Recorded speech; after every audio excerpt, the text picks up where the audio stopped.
Bonjour et bienvenue sur ma chaîne Monnaie d'échange.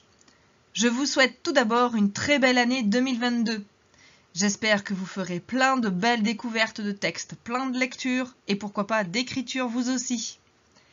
Je vous partage aujourd'hui la suite de ma nouvelle Inconnue. Nous allons découvrir la suite de l'histoire de Delphine Fontaine. Mais avant, je vous invite à vous abonner à ma chaîne afin de connaître les actualités lorsqu'elles sortiront très vite. Inconnue, partie 6. J'entends des sons, des bruits vagues. On dirait des roulettes sur le sol. Un chariot peut-être? Je voudrais ouvrir les yeux pour voir, mais je me sens si faible. J'ai la nausée. J'ai mal au ventre, envie de vomir. Je me recroqueville sur moi-même. J'ai froid, terriblement froid. J'essaye d'ouvrir les yeux. On dirait qu'ils sont collés. Il me faut beaucoup de volonté pour les entr'ouvrir, mais tout est flou autour de moi. J'aperçois des taches grises, mais tous les contours sont flous. Je me souviens que je suis en train de défaire les cartons. Je suis dans ma nouvelle maison. Louise cherche ses Legos, mais ne les trouve pas. Guillaume doit repartir à Paris par le train de nuit. Je n'aime pas qu'il dorme dans le train pour être au boulot le lendemain, mais il préfère ça à l'hôtel.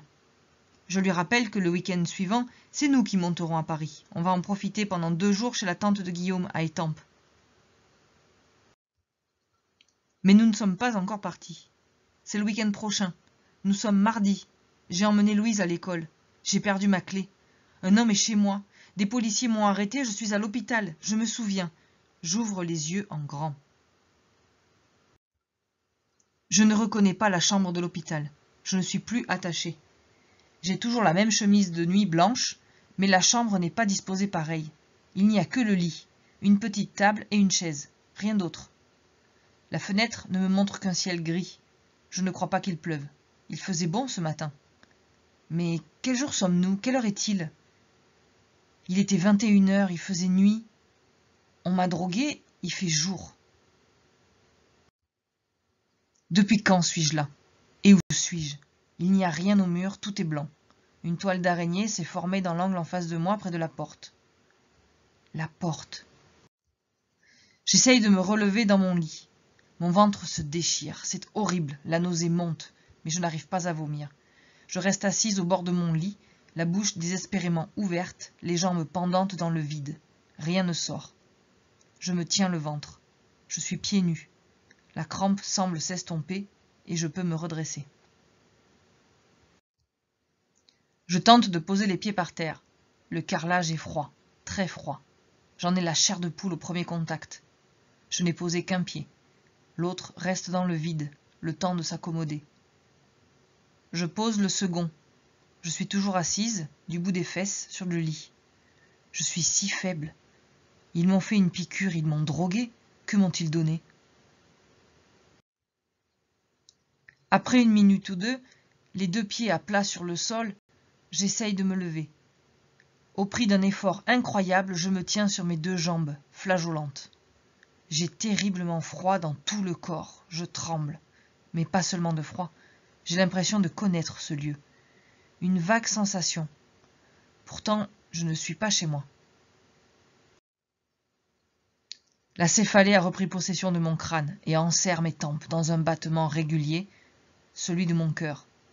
Il résonne dans ma tête, fort. Je respire calmement, profondément. La nausée passe doucement. Pas la migraine.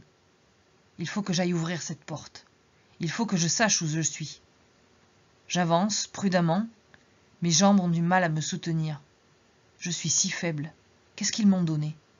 J'ai des fourmis dans les pieds.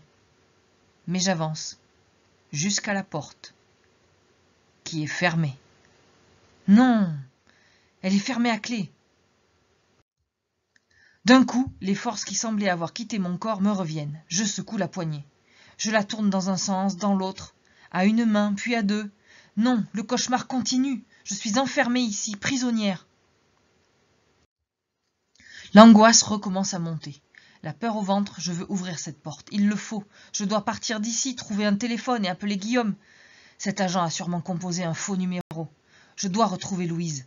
On a enlevé ma fille et je suis enfermée ici. Ouvre-toi, bon Dieu! J'ai envie de jurer, je secoue la porte de plus en plus violemment.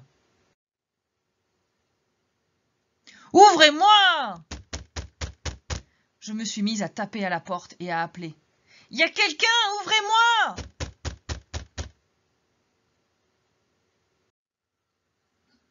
Qui ouvrira à Delphine? Et est-ce que quelqu'un lui ouvrira? Où est Delphine? Toujours dans un hôpital? Ou dans un autre lieu? Vous saurez la suite très bientôt, dans Inconnu, la 7e partie. Allez, je vous laisse avec le suspense jusqu'à la semaine prochaine. N'oubliez pas de vous abonner à ma chaîne et de la partager. À très bientôt.